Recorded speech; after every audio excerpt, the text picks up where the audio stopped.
So this week's episode of Astra Lost in Space, we get some major questions revealed, and something I love what anime generally will do is they'll reveal quite a bit within the opening itself. A lot of spoilers, but unless you've read the source material, you generally won't be able to clue into what it is. In this opening, we get Aries' name spelled backwards at one point, and I've never really took a second glance at this. But then in this episode, we learn about Shars and just what a very important person to him in the past was, and it was Seira. And if you spell Aries backwards, that's the name you will get. And that was very clever, hiding major info in front of the viewer. That whole flashback, it was done so clever in a way that you can't tell what her hair or eye color was because of the filter they were using, which is incredibly important. Not everyone is going to catch the opening and the whole idea of Aries' name spelled backwards, but it's still incredibly interesting, and I love that major bombshell because I was just left almost speechless, being like, I can't believe this. Astra Lost in Space just keeps delivering punch after punch after punch while continuously giving you new questions that you don't know the answers to.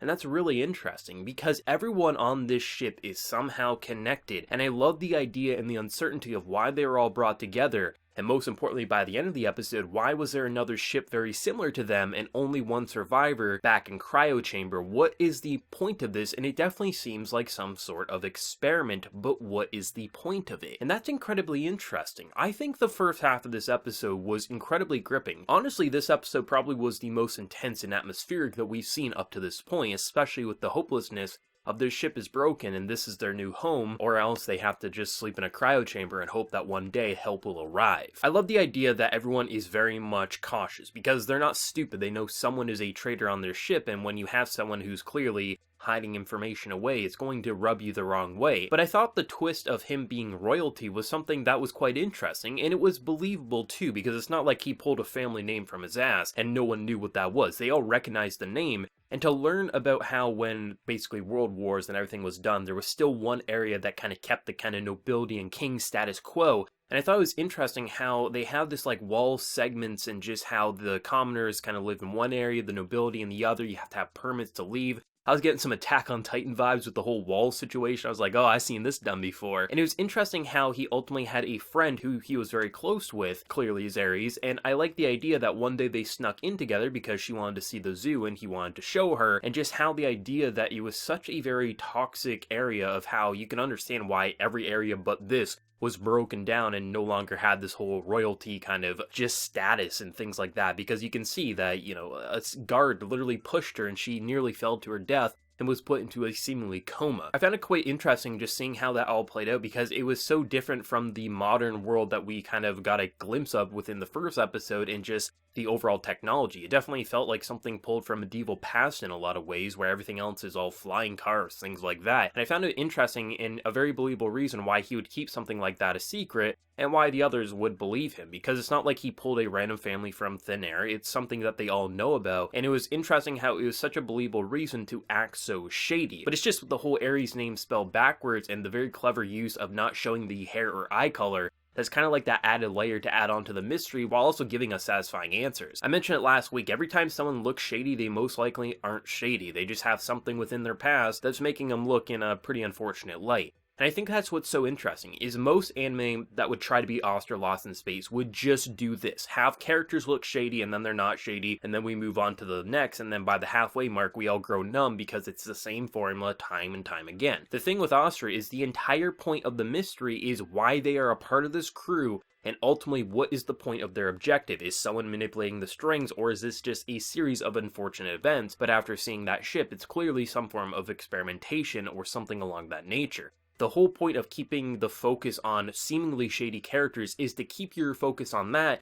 while you don't actually focus on the true objective at hand, and that's incredibly interesting directing and really strategic directing. Something that keeps the mystery and the main points fresh and feeling like we don't know what's going on while we think, oh, it's anime. They're just going to bait us into thinking someone's shady and then they're not shady, but then by the end of the episode, we're reminded there's something a lot bigger than just a character possibly being the traitor. There's a big objective at hand and we have no idea what the point is. The parents are probably involved, to be expected, but why are they all a part of this? We don't know, and that's what's incredibly gripping about the whole mystery aspect to this show. And I thought the whole idea of how they kind of came back together by the end was something that was interesting. At this point, I'm going to say it's Aries. Aries has to be the traitor or that puppet, because the whole idea that she was seemingly in a coma, and now she has this photographic memory, and just maybe she remembers the whole Char's past, or maybe she doesn't. She could be acting dumb. It's interesting how all these characters, every time we focus on them, we're getting very few characters left who could be the traitor. It's either going to be a robot or it's either going to be Aries. I'm putting money on that bet because the idea that she was someone else and now she's Aries, if that is the route they're going, I'm going to say there's a 0.1% chance she is not Seira, but 99.9% sure at this point she is. I feel like that would be the most logical route to be the traitor possibly. Maybe there was some sort of mind manipulation or something to that nature. I guess only time will tell, but it's going to be interesting for sure. When we got into the second half where we got to our next planet, this is where things got quite interesting, and I like one of the dialogues within this episode where it's basically saying we had an easy road up till now, because they did. Even when they struggled with just natural wildlife or unforeseen events that they couldn't predict, they did do pretty well for being lost in space, and now their ship is in ruin and they can't fly. They can kind of scatter it around the planet. They can do that and collect water, things like that.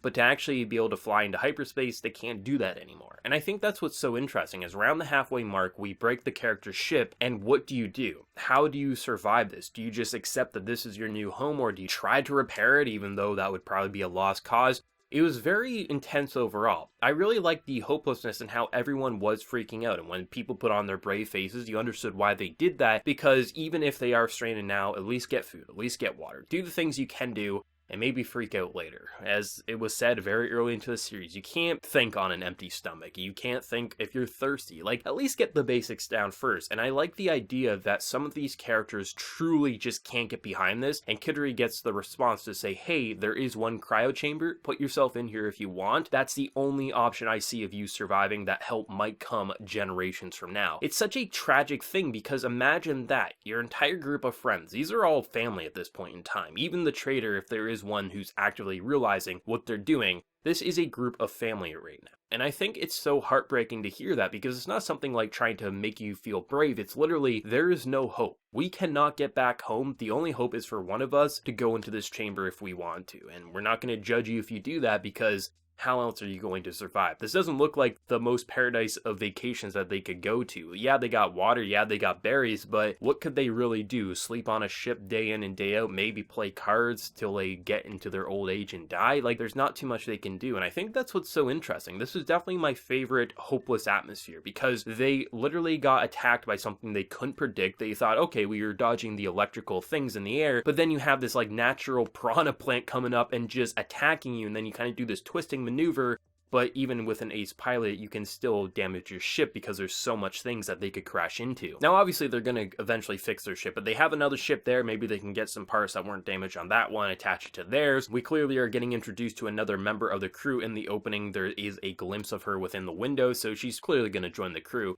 But it's going to be interesting now that there's another person on a very similar ship who is going to wake up, how much she remembers and what ultimately she will do to the cast, and what she can reveal with this whole what happened to her crew. Did they all die? Did they get rescued? Was she in cryo chamber all along? What is the point of this story? And that's incredibly interesting. There's all these personal motivations for the characters. They all connect somehow, but the most important thing is why this happened in the first place. And Astra Lost in Space, because of this mystery, is why it's one of my top 3 series of this season. It's incredibly engaging. It's something that should fail in nearly every character and story arc that it presents. The whole idea of nobility, or just, self-hatred, things like that, losing family members. It should be a one-trick pony, but Astra, the way they're exploring it and the way they're all connecting so organically, something that doesn't feel like it's just a plot point after plot point. Things are happening so the plot can move forward. It actually feels like things are happening for character reasons, and they somehow just so happen to snap into piece to propel the story forward. It's something that is just so unique for seasonal anime. It's something that I would expect from like a movie production for anime. This is the type of story I could definitely see, an anime studio either doing an original idea or adapting something in a 2 to 3 hour film.